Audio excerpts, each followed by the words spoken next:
CRDA దాని పేరుతో అప్పులు తీసేసుకున్నారు, వాడేశారు, ఏమీ పూర్తి కాల.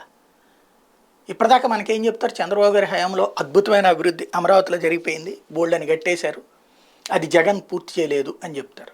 అయితే ఇవన్నీ ఎక్కడి నుంచి వచ్చినాయి? అప్పులు తీసుకుని.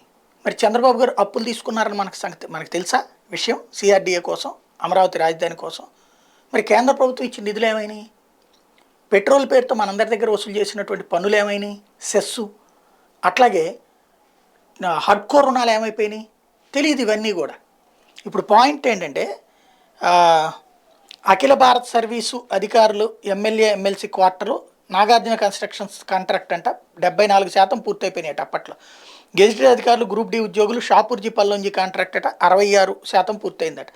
ఎన్జిఓల అపార్ట్మెంట్లు ఎల్ఎన్టీ 62% పూర్తయినాయట.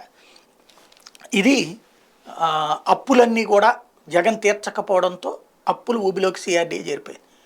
ఒక పాయింట్ మనం ప్రాక్టికల్గా మాట్లాడుకుందాం. అది నిర్మాణం పూర్తి చేయాల్సిన బాధ్యత ప్రభుత్వాన్ని, కానీ అది ఏం చెయ్యాలి? ఇప్పుడు ఇవాళ ఐఏఎస్లు, ఐపీఎస్లు, మంత్రులు, తర్వాతన ప్రభుత్వ ఉద్యోగుల కోసం అక్కడ కట్టారు. ఒక్క ప్రభుత్వ ఉద్యోగి అక్కడ ఉంటున్నాడా? బెజవాడలోనో గుంటూరులోనో ఉంటున్నాడు. ఆ 29 గ్రామాల్లోనే బలవంతంగా కట్టేయాలన్నటువంటి ప్రయత్నం. ఉన్నాడా? ఒక్క ప్రభుత్వ ఉద్యోగాన్ని అక్కడ ఉద్యోగం చేస్తున్నాడు, అక్కడ ఉంటున్నాడా ఇల్లు? ఎందుకని? ఇప్పుడు ఆ 29 గ్రామాల్లో ఉన్న వాళ్ళ పిల్లలేమో హైదరాబాదులు, బెంగళూరులు, చెన్నైలో ఉద్యోగాలు చేయాలి. హైదరాబాదు, బెంగళూరు, చెన్నై లాంటి చోట్ల పనిచేసి వచ్చినటువంటి ఉద్యోగులేమో కనీసం బెజవాడ, గుంటూరు కాకుండా 29 గ్రామాల్లో ఉండాలి. ఎక్కడ ప్రాక్టికల్గా నడుస్తుంది? సాధ్యమవుతుందా? ఇప్పుడు జగన్ కట్టిచ్చేస్తాడు. అది కట్టించి ఏం చేయాలి? వాటిట్లో దిగుతారా ఐఏఎస్లు వచ్చి? బెజవాడ, గుంటూరు, హైదరాబాద్ వదిలేసి అందులో ఉంటారా? మంత్రులు వచ్చి ఉంటారా? చంద్రబాబు గారి హయాంలో మంత్రులు ఎవరన్నా ఆ 29 గ్రామాల్లో ఉన్నారా? వాళ్ళు కూడా బెజవాడ, గుంటూరులోనే కదా ఉంది.